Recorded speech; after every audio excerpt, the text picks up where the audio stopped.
Hi friends, అందరికీ నమస్కారం. ఇప్పుడే అందిన వార్త. సుప్రీంకోర్టు చారిత్రాత్మక తీర్పు. ఇక వారందరికీ అధిక పెన్షన్ 7,500 ప్లస్ డిఏ. ఇక ఈ వీడియోలోని పూర్తి సమగ్రమైన సమాచారం కూలంకషంగా తెలుసుకునే ప్రయత్నం అయితే చేద్దాం. ఇక ఎవరైతే మన ఛానల్ని మొదటిసారి చూస్తున్నారో ప్రతి ఒక్కరూ లైక్ చేయండి ఫ్రెండ్స్. అదేవిధంగా మీ బంధుమిత్రులందరికీ కూడా ఈ సమాచారం చేరవేయండి.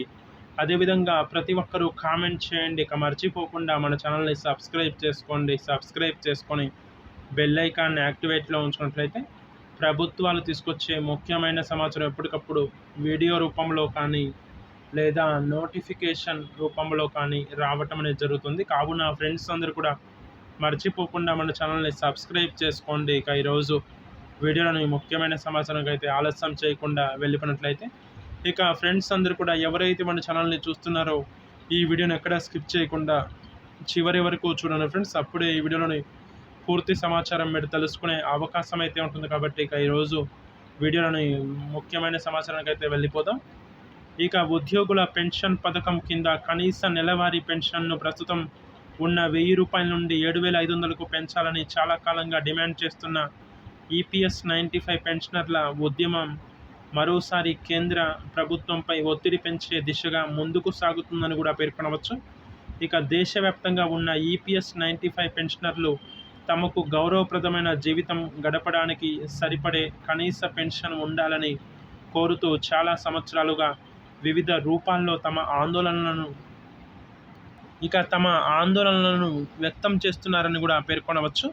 ఇక ప్రస్తుతం ఉద్యోగుల పెన్షన్ పథకం అంటే ఎంప్లాయీస్ పెన్షన్ స్కీమ్ 1995, ఇక సాధారణంగా ఈపీఎస్ 95గా పిలుస్తారని కూడా తెలుస్తున్నట్లు సమాచారం. ఈ పథకాన్ని ఎంప్లాయీస్ ప్రావిడెంట్ ఫండ్ ఆర్గనైజేషన్ అంటే ఈపీఎఫ్ఓ నిర్వహిస్తుందని కూడా చెప్పుకోవడంలో ఎలాంటి నిస్సందేహం లేదని కూడా తెలుస్తుంది. ఇక ఇందులో అర్హత కలిగిన ఉద్యోగులు పదవి విరమణ చేసిన తరువాత నిబంధనలకు అనుగుణంగా నెలవారీ పెన్షన్ పొందుతారని కూడా తెలుస్తుంది. అయితే ప్రస్తుతం అందుతున్న కనీస పెన్షన్ మొత్తం వృద్ధాప్యంలో జీవించడానికి సరిపోవడం లేదని ఇక ఈపీఎస్ 95 పెన్షనర్లకు సంఘాలు చాలా కాలంగా వాదిస్తున్నాయని కూడా పేర్కొనవచ్చు.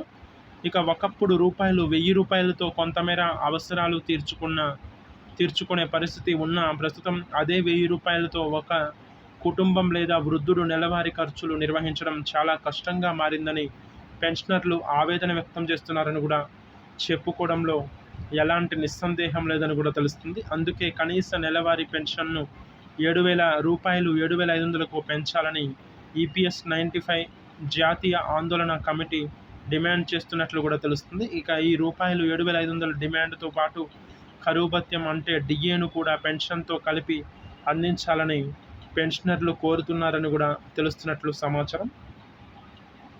అదేవిధంగా ఈపీఎస్ 95 పెన్షనర్లు అనేక సంవత్సరాలుగా కేంద్ర ప్రభుత్వానికి వినతి పత్రాలు సమర్పించడం, ఇక ప్రజా ప్రతినిధులను కలవడం,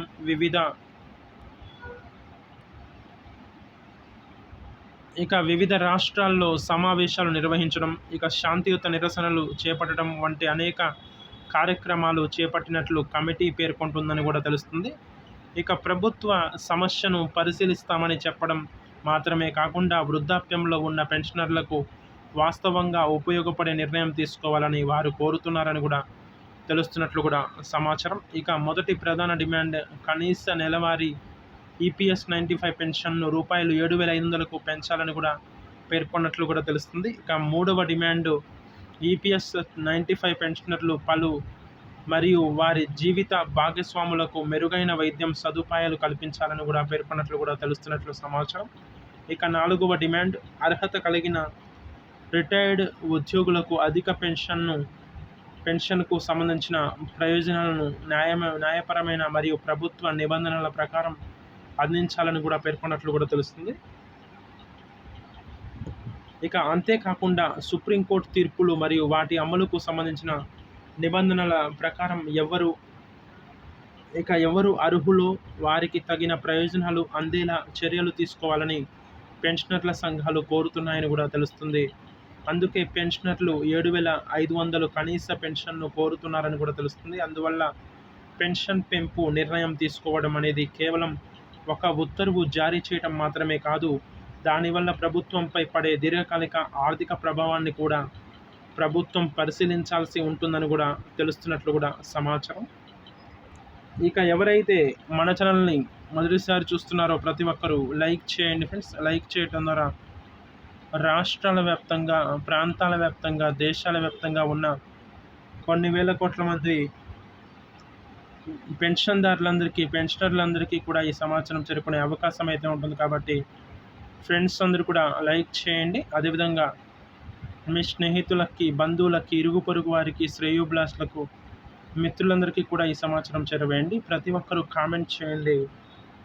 ఇక మర్చిపోకుండా మన ఛానల్ని సబ్స్క్రైబ్ చేసుకోండి. సబ్స్క్రైబ్ చేసుకొని బెల్ ఐకాన్ని యాక్టివేట్లో ఉంచినట్లయితే గవర్నమెంట్ నుంచి వచ్చే ముఖ్యమైన సమాచారం